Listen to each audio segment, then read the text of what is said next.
Yes, from a historical perspective, an indictment against a former president is unprecedented. But given that we're talking about this particular former president, Donald J. Trump, can you honestly say to yourself that an indictment is a surprise? The first thing anyone ever knew about his business practices was when he and his father had to settle with the Justice Department decades ago over accusations that they illegally refused to rent apartments to black people. Then by the time he was entering politics, he was paying another gigantic settlement, a $25 million settlement over fraud claims involving his fake university that he put his name on. Then his family charity was shut down and fined millions of dollars as a fraud.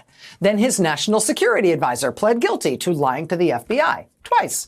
Then his campaign chairman went to federal prison on fraud charges. Then his deputy campaign chairman went to federal prison as well. Then his personal lawyer went to federal prison on fraud and campaign finance charges. Then his other personal lawyer had his law license suspended on his way to potential disbarment.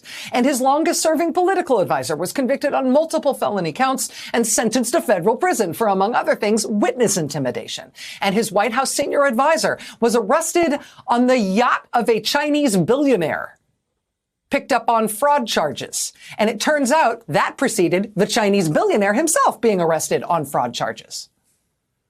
And as president, he himself was impeached twice, which is a record, with more impeachment votes against him from members of his own party than any other president in history.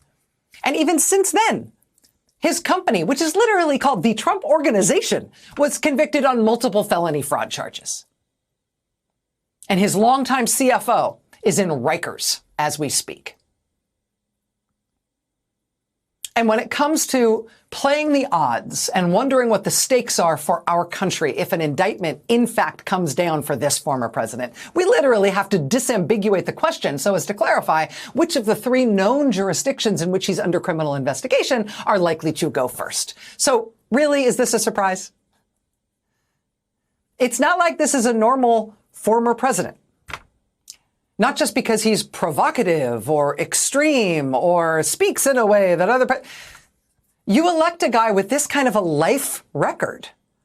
Why would you expect all the criminal justice system activity that has surrounded him his entire life to suddenly evaporate when he entered this new phase of his post-public office life? No, America has never before seen the indictment of a former president, but we did elect Donald Trump to be president. And his life, business, and political milieu are a place in which handcuffs are like seasonal decorations. Happy equinox.